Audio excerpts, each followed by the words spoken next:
The candle on the dining table had burned down maybe half an inch when my son-in-law's father picked up his glass of Cabernet and threw it in my daughter's face. The wine splashed across her cheek, ran down her white sweater, pooled in the cloth napkin she'd been holding in her lap. She didn't scream. She didn't move. She just sat there, blinking, with red wine dripping off her chin onto a Thanksgiving turkey that had taken her 4 hours to cook. And her husband laughed. He actually laughed. Then he raised his own glass toward his father and said, "Thanks, Dad. Maybe that'll teach her some respect." I felt my hands grip the edges of the chair so hard my knuckles went white. I didn't say anything.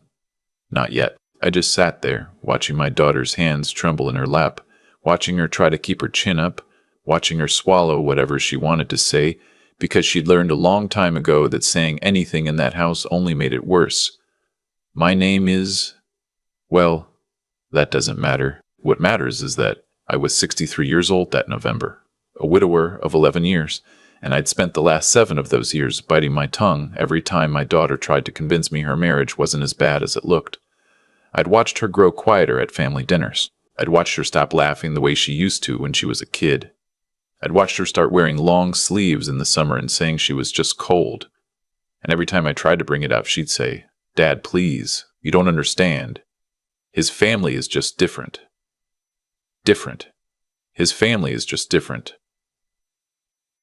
Different, that's the word she used. But that night, sitting in the dining room of a 6-bedroom house in Greenwich, Connecticut, watching my only child wipe wine off her own face while her husband and his father chuckled like they'd just told a great joke, I decided I was done being polite. I was done pretending. I was done watching. I just needed to make one phone call first. Let me back up. I'd been invited to Thanksgiving dinner at the Mercer house for the 7th year in a row. My daughter, the only family I had left in this world, had married Brent Mercer when she was 26. He was 31 then, an investment banker, the kind of man who wore expensive shoes and talked about verticals and deliverables, and looked at everyone over the rim of his glasses like they were running late for something. His father, Conrad Mercer, was a real estate developer who'd made his money in the 80s putting up strip malls outside of Hartford, and had spent the next 30 years making sure everyone knew about it. The first time I met Conrad, he asked me what I did. I told him I worked with my hands. He nodded the way you nod at a waiter who just told you the soup of the day. Then he turned to my daughter and said, "Sweetheart, your father seems like a real working-class American. We need more of those." Like I was a museum exhibit, I let it slide. I let a lot of things slide back then. I let it slide when Conrad introduced me at a barbecue as my son's father-in-law, the janitor. I'd never been a janitor in my life, but Conrad had decided that's what I was, and I figured correcting him wasn't worth the trouble. My daughter looked mortified. I winked at her and said, "Best job in the world, plenty of time to think." I let it slide when Brant told my daughter in front of me at her own birthday dinner that she should really start dressing better. "You look like your dad's mailman." I let it slide when, at her 30th birthday party, Conrad raised a toast and said, "To our daughter-in-law, who is punching way above her weight, we love you anyway, sweetheart." I let it slide because my daughter looked at me with eyes that begged me not to make a scene. Because, she said, on the drive home one night, "Dad, please. I love him. He's not like that all the time. You don't see the good parts." I told myself she was a grown woman. I told myself she had to make her own choices. I told myself that if I stepped in, she'd hate me and stay with him out of spite.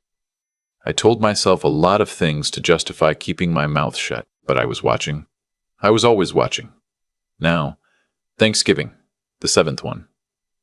I drove up from Pennsylvania the night before, stopped at the gas station outside of Allentown, got a cup of coffee that tasted like burnt rubber, and called my daughter to let her know I'd be in by morning. She answered on the 3rd ring, whispered, "Hi, Dad," and I could hear in her voice that she'd been crying. "You okay, kiddo?" "I'm fine, I'm just tired. Cooking." "You know." "I know." I got there at 9 in the morning. Brant opened the door in a sweater that probably cost more than my truck, looked at my flannel shirt, and said, "Oh, good, you brought the lumberjack costume." My daughter was in the kitchen. She had flour on her cheek. She was wearing makeup that didn't quite cover the shadow under her left eye. I didn't say anything about it. I just hugged her, and I held on a second longer than I usually do, and she pressed her forehead against my shoulder for a moment and then pulled away and said, "Help me with the pie crust, Dad. I can't get it to roll right." I helped her with the pie crust, Dad. I can't get it to roll right. The Mercers arrived at 2. Conrad in a navy blazer with gold buttons. His wife, Margot, in a string of pearls that probably could have paid off a mortgage. Brant's sister, Whitley, with her husband and their 2 kids who I'd met maybe 4 times and who still called me the other grandpa, with this little smirk like it was a punchline. Conrad walked in, looked around the dining room my daughter had spent 2 days decorating, and said, "Brant, did the help do this? It's a little overdone, isn't it?" The help. Meaning my daughter. Brant laughed. My daughter smiled tight, the way she'd learned to smile, and said, "I did it myself, Conrad. I thought you'd like it." "Oh, sweetheart, of course. It's lovely, in a small-town way." We sat down to eat at 4. The turkey was perfect. I want to say that. My daughter had brined it for 2 days, basted it every 20 minutes, served it with a side of cranberry orange relish she'd made from scratch because Margot had once mentioned, 3 Thanksgivings ago, that she preferred fresh cranberries to canned. Conrad took a bite, set down his fork, and said, "It's dry." My daughter froze. "Oh, I'm sorry, I can." No. Don't apologize. We can't all be Julia Child. Brant, son, pass the gravy. Maybe we can salvage this. That was the warm-up. It went on like that for 40 minutes. Every dish, every side, every detail criticized. Margot pushed her plate away after 3 bites and said she'd eat something real when we got back to the hotel. Whitley made a face at the green bean casserole and said, "Oh, honey, you used the canned mushroom soup, didn't you? You can tell." And my daughter just kept her head down, kept refilling water glasses, kept asking if anyone wanted seconds, kept apologizing. I sat there. I ate. I didn't say a word. Then Conrad started in on the business. "Brant, tell me, what's your wife actually doing these days? She used to talk about that little online shop. Is that still a thing?" "Dad, she gave up on that. It wasn't working." "It was working," my daughter said quietly. "I had to put it on hold because..." "Because what, sweetheart?" Conrad interrupted. "Because it wasn't making money? Because you can't get up before noon? What is it you do all day in this house anyway?" She looked at her plate. "Honey," Conrad said, leaning forward, "how much did you make last year? 12,000? 15? My son makes that in a week. You're not contributing. You're a hobby, and hobbies should be encouraged, but they shouldn't make the hobbyist forget her place." I felt my jaw tighten. I set down my fork. I didn't say anything yet. I was still listening. "Conrad," my daughter said very quietly, "I'd appreciate it if we could talk about something else." "Excuse me?" I said I'd like to talk about something else. "Please." Conrad smiled. Then he picked up his glass of red wine, looked her straight in the eye, and tossed it in her face. The room went silent. The wine ran down her cheek, down her sweater, pooled in her napkin. She didn't move. And Brant laughed. "Thanks, Dad. Maybe that'll teach her some respect." That was the moment. That was the moment I knew I was done. I sat there for maybe 5 more seconds, just looking at my daughter, watching the wine drip off her jaw onto the tablecloth she'd ironed that morning, watching her hands shake, watching her try, even then, to compose herself, to not make a scene, to swallow whatever scream was sitting in her throat. I stood up. I didn't say anything to anyone at the table. I just walked into the kitchen. I picked up the dish towel hanging off the oven handle. I walked back to the dining room.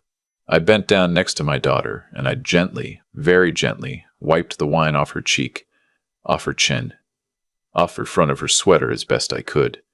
She started crying, not loud, just her shoulders shaking and tears running down through where the wine still was. "Sweetheart," I said, "look at me." She did. "Go upstairs, go change, pack a bag, we're leaving in 20 minutes. Dad, 20 minutes. Dad, 20 minutes. I straightened up. I turned to face the table. Conrad was staring at me like I'd just spit on his shoes. Margot looked horrified.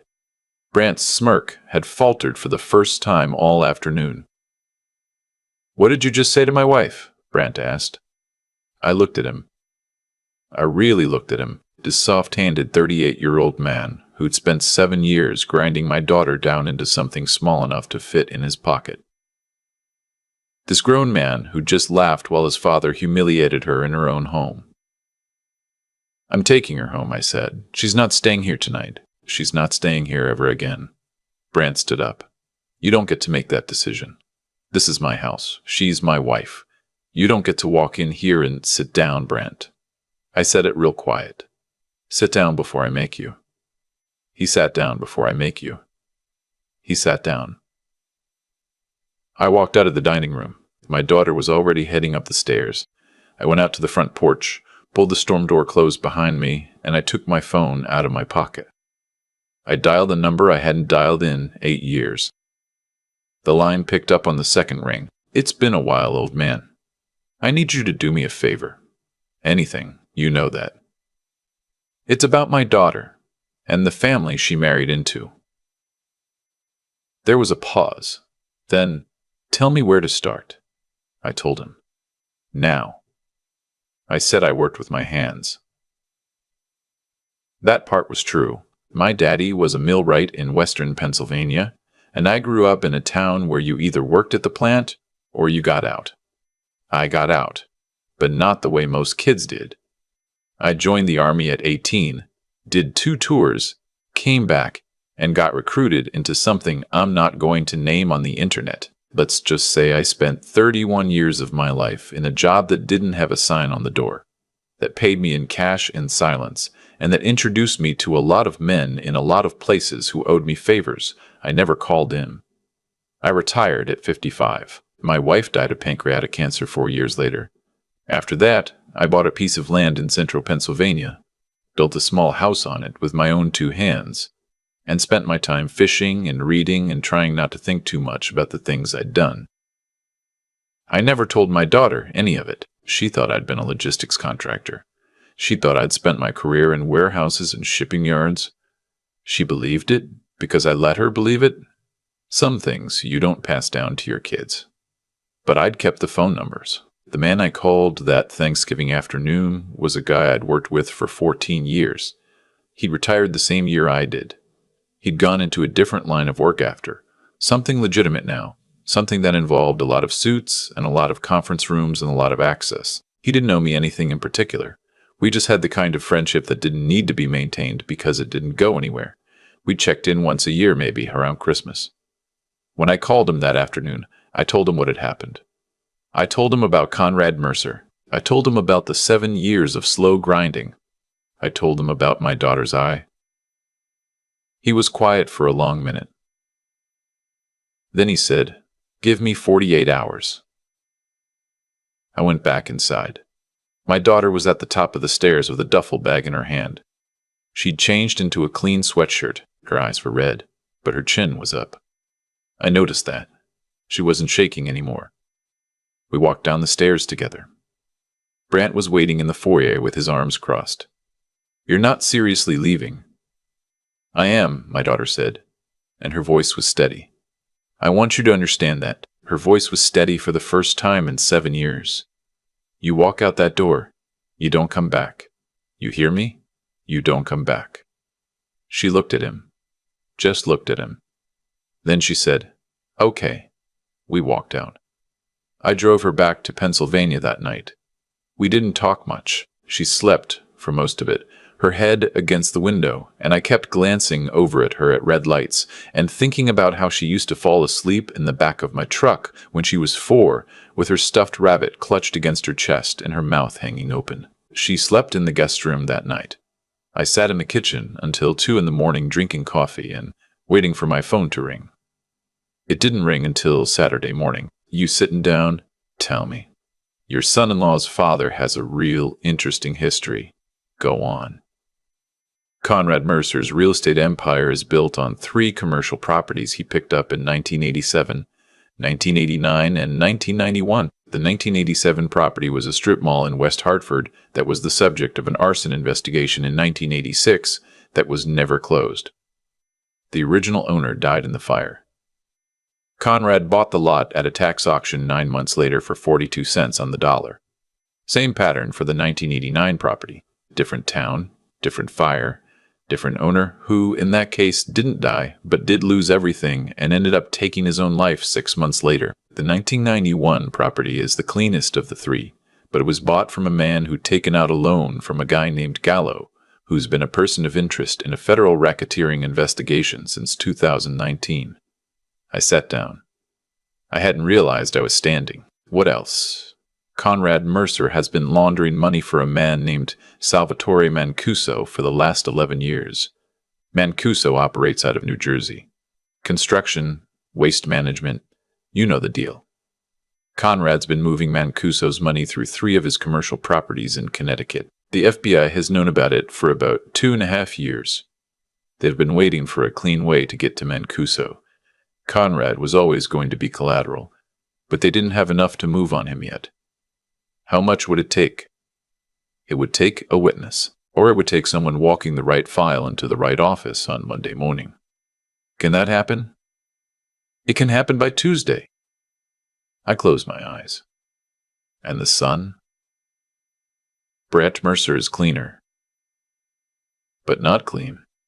He's been front-running trades for his firm's largest client for about 4 years. It's small enough that nobody's looked, but it's not small enough to hide if somebody does. SEC complaint, 2-year investigation minimum, probably a deferred prosecution. He'll lose his license to trade. He'll lose his job. He'll lose his bonuses going back 4 years. Do it. All of it? You sure? He threw wine in my daughter's face. His father laughed. My daughter sat in her own home and let strangers humiliate her for 7 years because she thought she had to be polite. So yeah, I'm sure. Give it 3 weeks.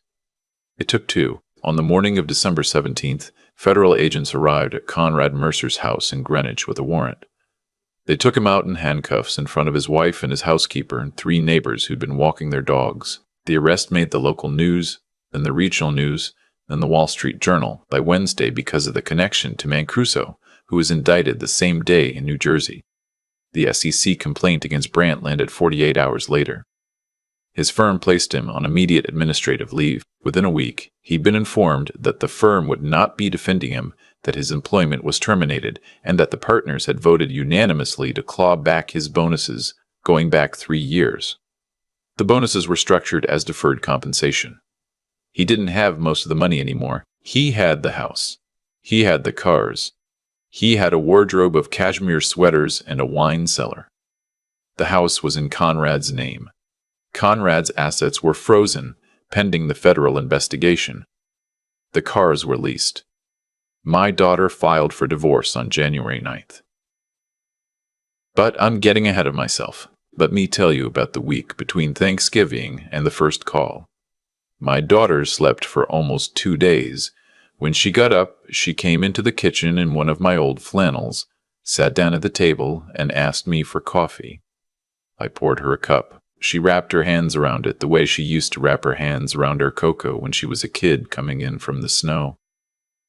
"Dad," she said, "I have to tell you something." Okay, it wasn't just the dinner. I want you to know that. It was a lot. It was a lot of things. I waited. "He never hit me," she said. "I want you to know that, too. He never hit me. Not the way you'd think. But there were times when he'd grab my arm too hard.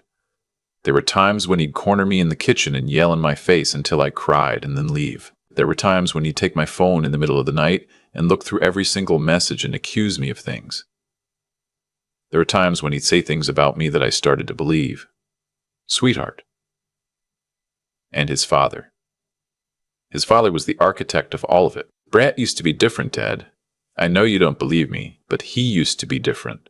When we were dating, he was sweet. He brought me flowers. He took me on these long walks and we'd talk about books.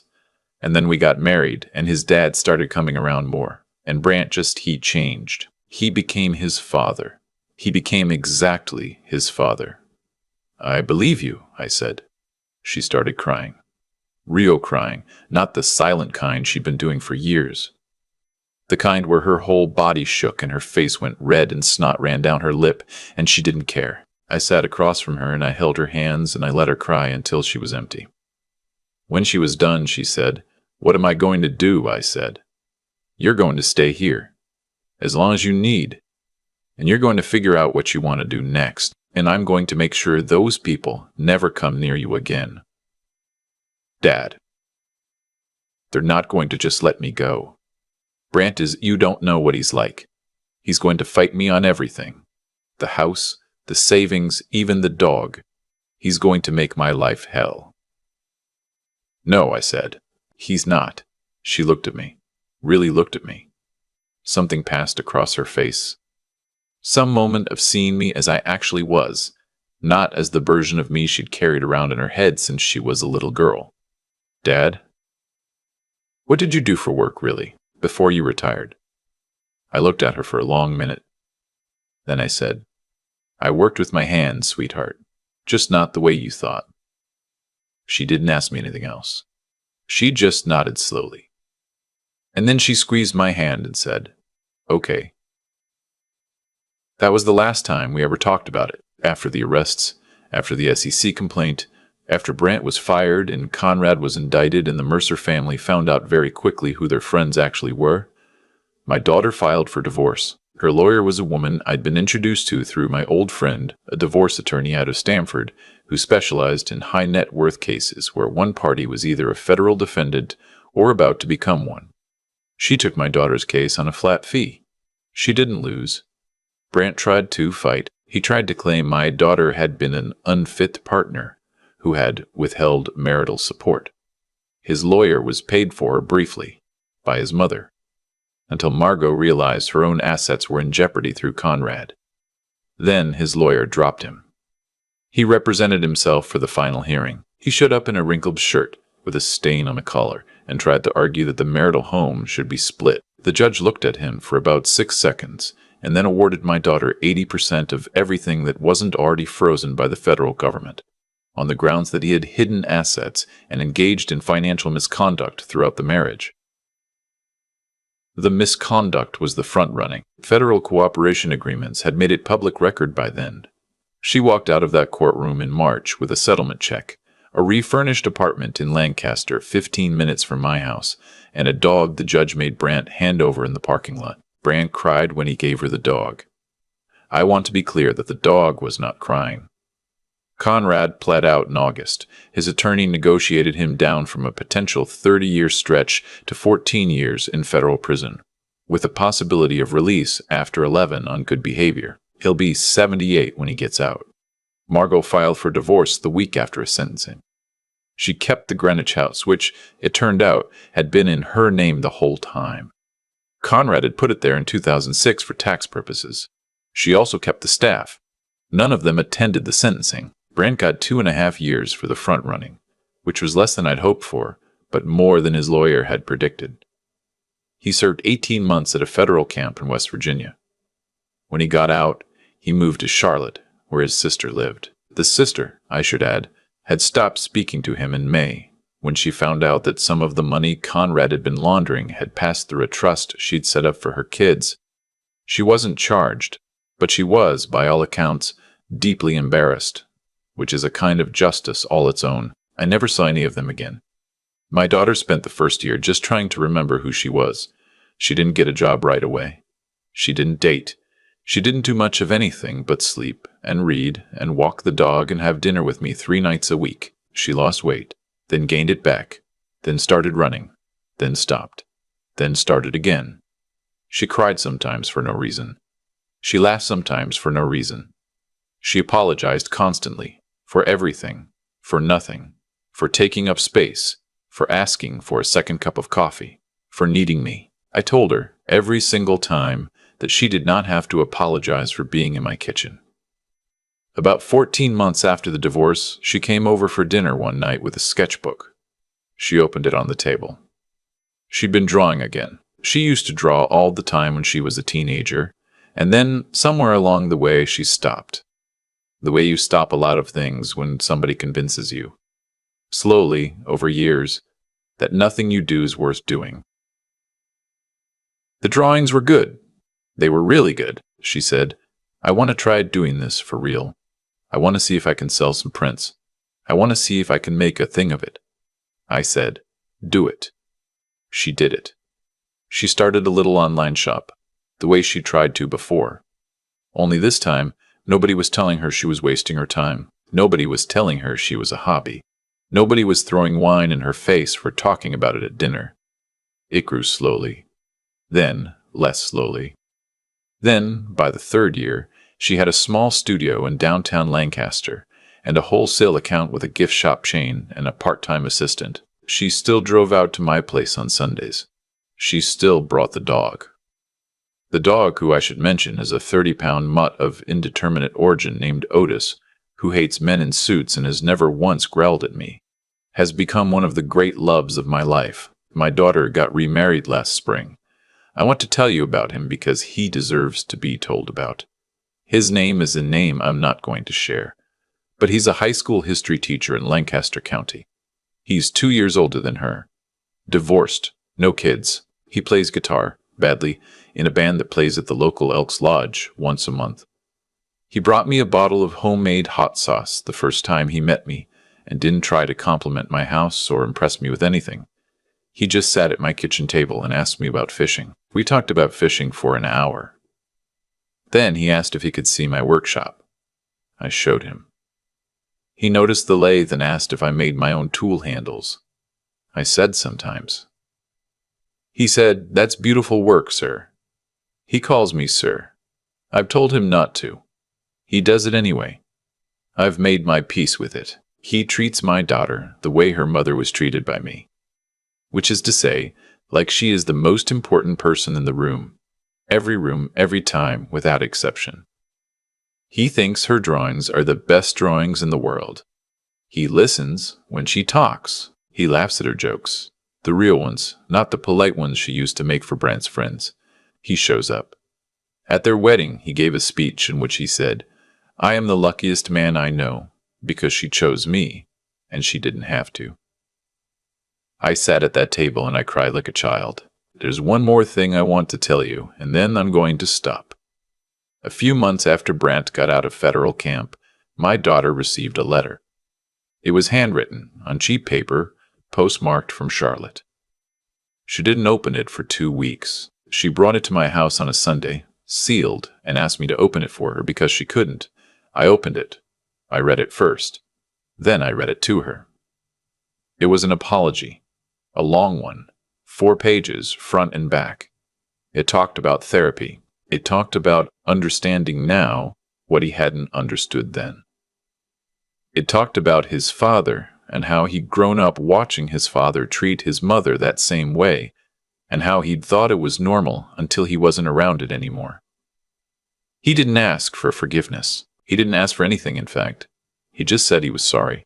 He said it about 40 different ways across 4 pages. When I finished reading, my daughter was quiet for a long time. Then she said, "Do you believe him, Dad?" I said, "I don't know. Maybe." She said, "Does it matter?" I said, "Only if you want it to." She thought about it for a long time. Then she took the letter from my hands, folded it back up, walked over to my fireplace, and threw it in. She didn't say anything. She just stood there watching it burn. Then she came back to the table and asked me if I wanted another cup of coffee. I poured us both another cup. We sat there until the fire burned down. The dog snored at our feet. Outside, it had started to snow. The first snow of the year, the kind of soft snow that doesn't stick to anything, that just falls and dissolves and falls again. She looked out the window. She said, "I love it here, Dad. I love it so much." I said, "I know, sweetheart. I want you to understand something. I didn't do what I did because I wanted revenge. I want you to understand that. Revenge is something a younger man wants. I'm too old to want revenge. Revenge is a feeling that costs you more than it pays you, and I'd already paid plenty.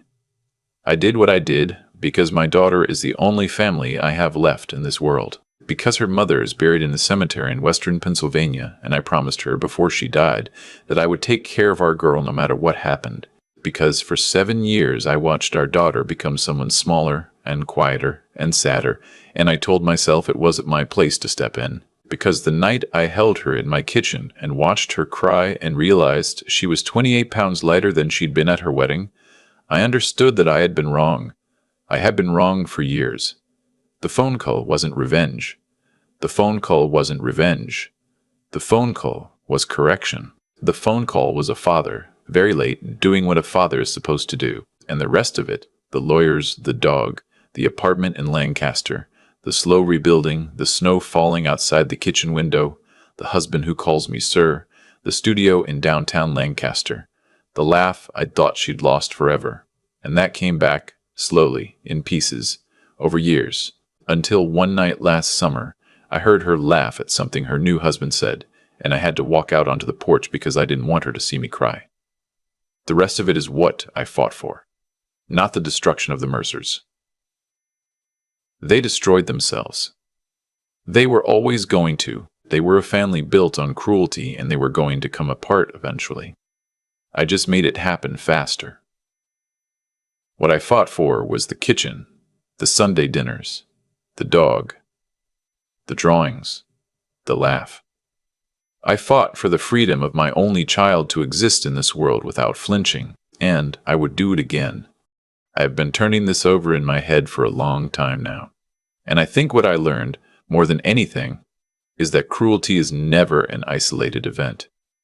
It is always a pattern that has been allowed to grow. Conrad Mercer did not throw wine in my daughter's face on a whim. He threw wine in her face because for 7 years, nobody at his table had ever told him no. Not his wife, not his son, not the people he humiliated at dinner parties and barbecues and Christmas mornings, not me, especially not me. And so the cruelty grew, the way mold grows in a basement nobody checks, until it had taken over the whole house. What happened to Conrad and to Brant was not luck. It was not karma in the mystical sense. It was simple cause and effect. They built a life on contempt. They cut corners. They laundered money. They front-ran trades. They told themselves the rules were for other people, smaller people, the kind of people they imagined their father-in-law to be. And when the consequences finally came, those consequences were not delivered by fate. They were delivered by the federal government, by the SEC, by a divorce judge who had seen this pattern 100 times before. Every brick they laid in their own house turned out to be the brick that fell on their heads. I want to say something honest about my own part in this. I was wrong for 7 years. I told myself I was respecting my daughter's autonomy. What I was actually doing was being a coward. Being polite is not the same as being wise. And being quiet is not the same as being kind. Real wisdom would have meant having one hard conversation with her in year 1 instead of 7 years of pretending I didn't see the bruise under her eye. Real strength would have meant trusting that my daughter would forgive me for stepping in instead of letting her drown to spare myself her temporary anger.